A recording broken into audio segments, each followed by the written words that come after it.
પ્રણામ મિત્રો, આપ સૌનું હાર્દિક સ્વાગત છે અમારા પોડકાસ્ટમાં। આજે આપણે એક એવા મહત્વપૂર્ણ વિષય પર વાત કરવા જઈ રહ્યા છીએ જે દશાશ્રીમાળી 42 જૈન સમાજના ભવિષ્ય સાથે સીધો જ જોડાયેલો છે। સમાજ માટે એક ભવ્ય અને વિવિધલક્ષી સંકુલના સ્વપ્નને સાકાર કરવા માટેની યોજના અને તેની રજૂઆત અને સ્નેહ મિલન કાર્યક્રમ યોજાઈ રહ્યો છે। ત્યારે આ વિષય પર વધુ પ્રકાશ પાડવા માટે આપણી વચ્ચે ઉપસ્થિત છે સંસ્થાના પ્રમુખ શ્રી જયેશભાઈ તથા સંસ્થાના મંત્રી શ્રી દીપકભાઈ ગાંધી। ચાલો એમની પાસેથી થોડી વધુ વિગતો જાણીએ। નમસ્કાર જયેશભાઈ, આ હોલ બનાવવા પાછળનો મુખ્ય ઉદ્દેશ શું છે? આ હોલ બનાવવા માટેનો મુખ્ય ઉદ્દેશ આપણો એવો છે કે સર્વે સમાજજનો આ હોલનો ઉપયોગ કરી અને સારામાં સારી રીતે ઉપયોગ કરી શકે, જેમ સુખી સંપન્ન લોકો તેમજ મધ્યમ વર્ગના લોકો ખૂબ નજીવા દરે આપણા આ સમાજના હોલનો ઉપયોગ કરી શકે અને આપણે ખર્ચ બચાવી શકીએ। મેન ખાસ આપણો એક આ ઉદ્દેશ્ય છે। તેમજ આપણા શહેરમાં પાર્ટી પ્લોટોનો ખૂબ જ વધારે પડતો ઉપયોગ થઈ રહ્યો છે, જેમાં ઘાસ અને એ રીતે રાત્રિ ભોજન ને એવું બધું થાય, એટલે એ પાપથી બચવા માટે લોકો બેન્ક્વેટ હોલ જે ટાઈપનો હોલ હોય એવો શોધી રહ્યા હોય છે, પણ ખૂબ જ ઓછા આવા હોલ આપણને મળી રહ્યા હોય છે। તો આપણે સમાજ માટે જો આવો એક સારો હોલનું નિર્માણ કરીએ તો રાત્રિ ભોજન અને ઘાસ ઉપર ચાલવાનું પણ આપણે પાપમાંથી બચી શકીએ। ખાસ તો આપણો હોલ બનાવવા પાછળનો મુખ્ય ઉદ્દેશ આપણો એક આ છે। આ સંકુલ જે વિસ્તારમાં તમે બનાવવા જઈ રહ્યા છો તે વિસ્તારની વર્તમાન પરિસ્થિતિ શું છે અને ભવિષ્ય શું છે? આપણે અમદાવાદનું એક હાટ સમાન ગોકુલધામથી નજીક શાંતિપુરા સર્કલ ઉપર લિંકિંગ રોડ ઉપર બેલિયનર સ્ટ્રીટ નામનો જે એક વિસ્તાર આવેલો છે, જેમાં 60 ફૂટ અને 100 ફૂટનો 2 રોડ કોર્નરની જગ્યા ઉપર એક ફર્સ્ટ ક્લાસ લોકેશન ઉપર આપણે આ સંકુલ બનાવવા જઈ રહ્યા છીએ। આ સંકુલ ગોકુલધામથી નજીક શાંતિપુરા સર્કલ પાસે લિંકિંગ રોડ ઉપર બેલિયનર સ્ટ્રીટમાં નિર્માણ થવા જઈ રહ્યું છે। આ જગ્યા ખૂબ જ મોકાની છે અને 60 ફૂટ અને 100 ફૂટ 2 રોડ કોર્નર ઉપર આવેલી છે। તેમજ આ જગ્યાની નજીકમાં 3000થી વધારે જૈનોના પરિવાર ખૂબ જ નજીકના સમયમાં વસવાટ કરવા જઈ રહ્યા છે। આ જગ્યા આવનારા સમયમાં શહેરનો હાર્ટ વિસ્તાર ગણાશે। આ સંકુલ એનું અંદાજિત બજેટ કેટલું છે અને તેને પહોંચી વળવા માટે શું યોજના વિચારી છે? આ સંકુલનું અંદાજિત બજેટ 9થી 100 કરોડ રૂપિયા જેટલું થવા જઈ રહેલું છે, જેમાં અંદાજિત હાલની બજાર કિંમતે 50 કરોડ રૂપિયાની જમીનની કિંમત છે, જે આજથી 10-12 વર્ષ પહેલાં અમારા જે ફાઉન્ડર મેમ્બરો 15 જણા જે છે જેમને દાન આપી અને આપણે ભારતની જગ્યા જે વસાવેલી એ આજે વેચાણ કરી અને આપણે આ 100 ફૂટ અને 60 ફૂટના 2 રોડ કોર્નરની જમીન વસાવેલી છે, જેની અંદાજિત બજાર કિંમત 50 કરોડ રૂપિયા થઈ રહી છે।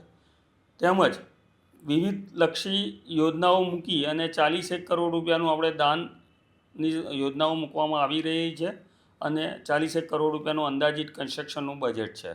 કુલ ખર્ચ આપણી આ સંકુલનો 90 કરોડ રૂપિયા આજુબાજુનો થવા જઈ રહ્યો છે। આ સંકુલની નામની ઓળખ કઈ રીતે વિચારેલી છે? આ સંકુલનું નામ લાભાર્થી પરિવાર તેમજ આપણા સમાજનું નામ બંને સાથે જોઈન્ટ કરીને નક્કી કરવામાં આવશે। આ સાધર્મિક આવાસ આયોજન એટલે શું? આ સાધર્મિક આવાસ આયોજન એટલે આપણે આજે સંકુલ બનવા જઈ રહ્યું છે, જે બેલિયનર સ્ટ્રીટ ઉપર લિંકિંગ રોડ ઉપર શાંતિપુરા નજીક પાસે, ત્યાં આપણે આવી રીતે આયોજન વિચાર્યું છે કે 2 બેઝમેન્ટ લઈશું, જેમાં આપણે પાર્કિંગ આવશે plus ground floor open space રહેશે, ફર્સ્ટ ફ્લોર અને સેકન્ડ ફ્લોર 2 આપણે એક સરસ મજાના હોલ બનશે, તેમજ થર્ડ ફ્લોર ઉપર આપણે મેરેજ કરવા માટે એક હાઈ ક્લાસ કેટેગરીની 30થી 40 રૂમો બનશે। ચોથા માળ ઉપર જે ફ્લેટો બનવા જઈ રહ્યા છે, અંદાજિત 30-40 ફ્લેટો આપણે બનાવવાના છીએ અને જે આપણા સમાજના જરૂરિયાતમંદ ભાઈઓ હોય કે જે હજુ સુધી અમદાવાદમાં પોતાનું ઘરનું ઘર વસાવી નથી શક્યા, એ વ્યક્તિઓને આપણે માત્ર નજીવા ભાડાથી એમને રહેવા માટે આપીશું, અને જ્યારે પોતે પોતાના પગભેર થઈ અને પોતાનું ઘરનું ઘર વસાવશે ત્યારે પછી આપણે બીજા આપણા સમાજના ભાઈને આપીશું। આ સંકુલનો મહત્તમ ઉપયોગ સમાજ કરી શકે તે માટે શું વિચાર કરેલ છે?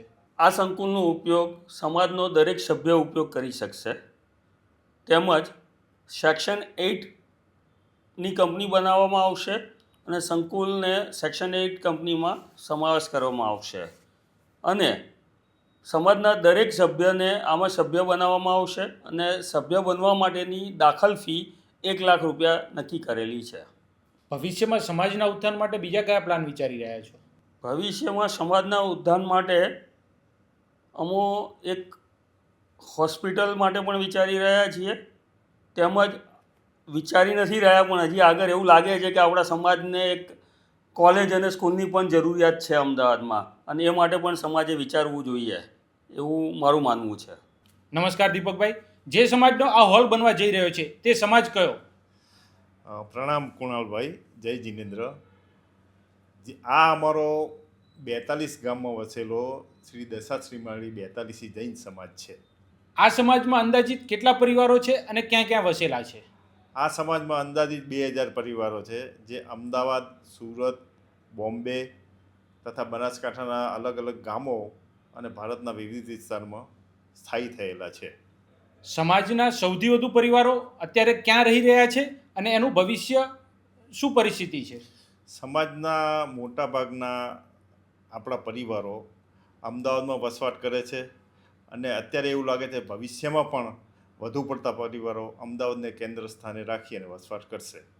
દીપકભાઈ, આ હોલ બનાવવા માટેનો મુખ્ય હેતુ શું છે? આ હોલ બનાવવા માટેનો મુખ્ય હેતુ એ છે કે સમાજના સાંસ્કૃતિક અને ધાર્મિક કાર્યક્રમોમાં નાનામાં નાનો માણસ લાભ લઈ શકે, એ અમારો સૌથી મુખ્ય હેતુ છે. તદુપરાંત સમાજનો નાનામાં નાનો પરિવાર લગ્ન પ્રસંગ અને બીજા કોઈ પ્રસંગ ઉજવણી સારી રીતે કરી શકે, રાત્રિ પૂજનનો ત્યાગ અને એ બધા આપણા વિચારો સચવાય એ રીતે ઉજવણી કરી શકે, એ માટેનો મારો મુખ્ય હેતુ છે. હોલની સાથે શું તમે બીજા કોઈ પ્રયોજનો વિચારેલા છે?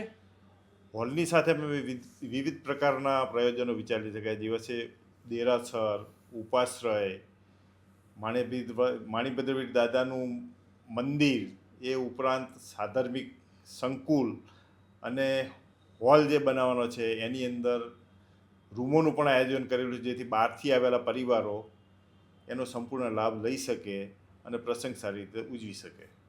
આ હોલ એના ઉપયોગ સંબંધી કોઈ માર્ગદર્શિકા બહાર પાડી છે? જરૂર માર્ગદર્શિકા બહાર પાડેલી છે.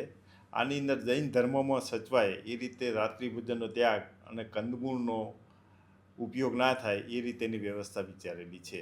શું તમને વિશ્વાસ છે તમે આટલું મોટું આયોજન પાર પાડી શકશો? સંપૂર્ણ વિશ્વાસ છે, કારણ કે સમાજ આપણો બહુ જ સક્ષમ છે, અને આ સમાજમાં નાનો માણસ આનો ઉપયોગ કરી શકે તે માટેનો મારો મુખ્ય હેતુ છે. એટલે આ સંપૂર્ણ રીતે પાર પડશે એવો અમને વિશ્વાસ છે.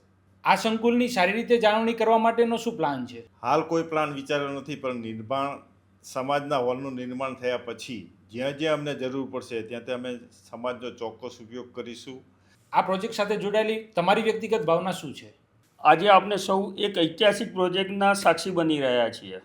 આ સંકુલ એક ઇમારત નથી, આપણા સમાજનું એક ગૌરવ છે અને એકતાનું પ્રતીક છે. આ પ્રોજેક્ટ છેલ્લા 10 થી 12 વર્ષના સંકલ્પનું એક પરિણામ છે. સર્વપ્રથમ આપણે ભાડજ વિસ્તારમાં જમીન લીધી હતી.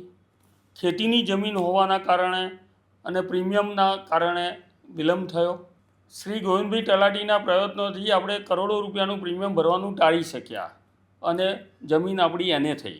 ત્યારબાદ ટીપીની પ્રક્રિયા પૂરી થઈ અને આપણા ફાઇનલ પ્લોટ એલોટ થયા.